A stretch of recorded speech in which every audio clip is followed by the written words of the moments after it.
Hello student, मैं अंकिता त्रिपाठी। आज मैं आप लोगों से कक्षा 11 यूपी बोर्ड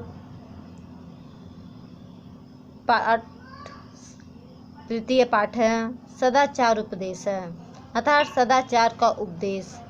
आज मैं इस चैप्टर को आपसे साझा करूंगी।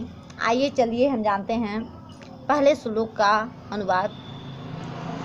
सम गच्छध्वं संबध्वं सम ओ मनांसि जानताम देवां भागम यथा पूर्वे सज्जनानां न उपासते। अर्थात सम में होता है साथ साथ, गच्छ मतलब चलो, अर्थात साथ साथ हमें चलना चाहिए।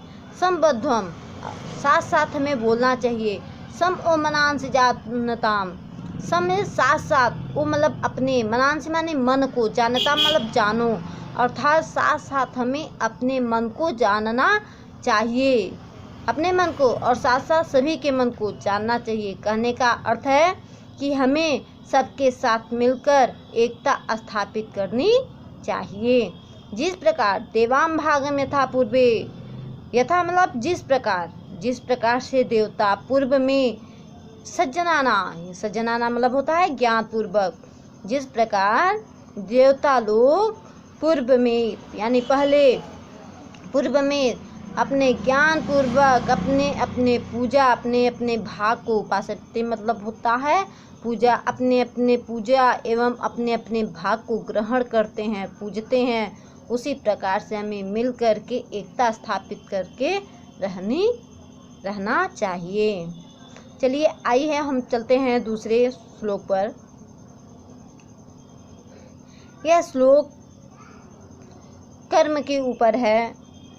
श्री कृष्ण भगवान गीता में कहे थे कि कुर्वन्नेवेह कर्माणि जिजीविषितम समा एवं त्वयि न अन्यथे तो अस्ति न कर्म लिप्यते नर। अर्थात कुर्वन्नेवेह, कुरु माने होता है करना, यह मतलब होता है इस संसार में, कर्माणि कर्म, जिजीविषितम समा में शतम अर्थात 100 वर्षों तक, अर्थात कर्म को करते हुए, यह मतलब संसार में, इस संसार में कर्म को करते हुए जो मनुष्य, जो व्यक्ति 100 वर्षों तक जीने की इच्छा करता है, इच्छा करनी चाहिए, 100 वर्षों तक जीने की इच्छा करनी चाहिए।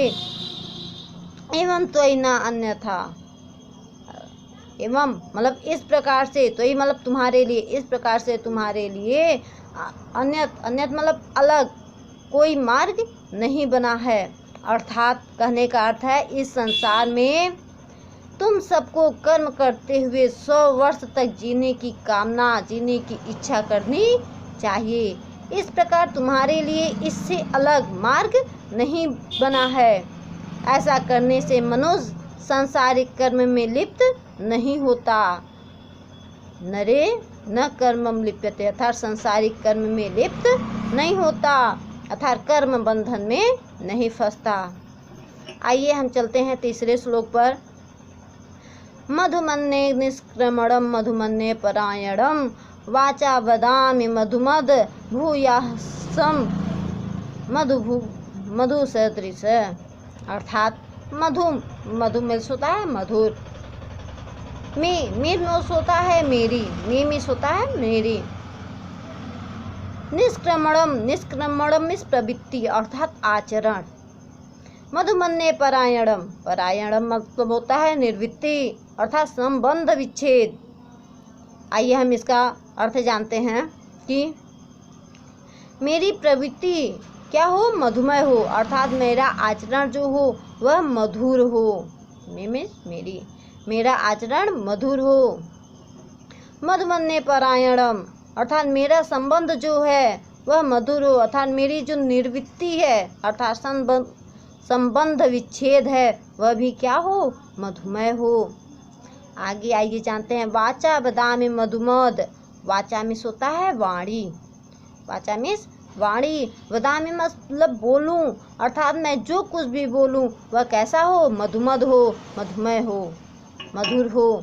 भूयासम मधु सदृशी, दृशी मीन्स होता है देखना, मधु माने होता है मधुर, अर्थात मैं जो भी, भूयासम, भूयासम मतलब होता है मैं हूँ, अर्थात मैं जो भी देखूँ, मैं सर्वत्र जिसे भी देखूँ, अर्थात मधुर देखने वाला मैं हूँ। बुरा ना देखूँ, मधुर ही देखने वाला मैं बनूँ हूँ। चलिए आइए हम चलते हैं अब अगले श्लोक पर। आचारा लभते हायु आचार लभते श्रियम आचारात कीर्ति आपनोति पुरुषः प्रत्येच चेह च। अर्थात आइए हम इसका अनुवाद जानते हैं कि आचारात मतलब होता है सदाचार से, लभ्यते मीन्स प्राप्त करते हैं हम, आचरण से हम प्राप्त करते हैं क्या, आयु, और आचारा लभते श्रियम, आचार और आचरण से ही अर्थात सदाचार से ही हम क्या प्राप्त करते हैं, श्रियम, श्रियम मिस होता है लक्ष्मी, अर्थात आचरण से हम आयु प्राप्त करते हैं और आचरण से ही हम लक्ष्मी को भी प्राप्त करते हैं।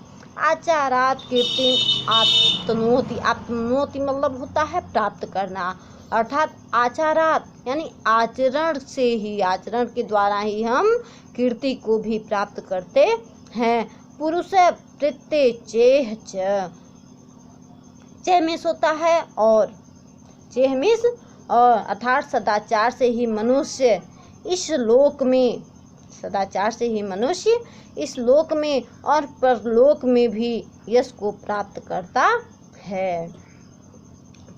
पुरुष मतलब पुरुष होता है, प्रत्यय में होता है मृत्यु के बाद अर्थात परलोक में, ठीक है, प्रत्यय में, और चेह यानी कि इस लोक में, अर्थात व्यक्ति सदाचार से ही इस लोक में और परलोक में भी यश को प्राप्त करता है।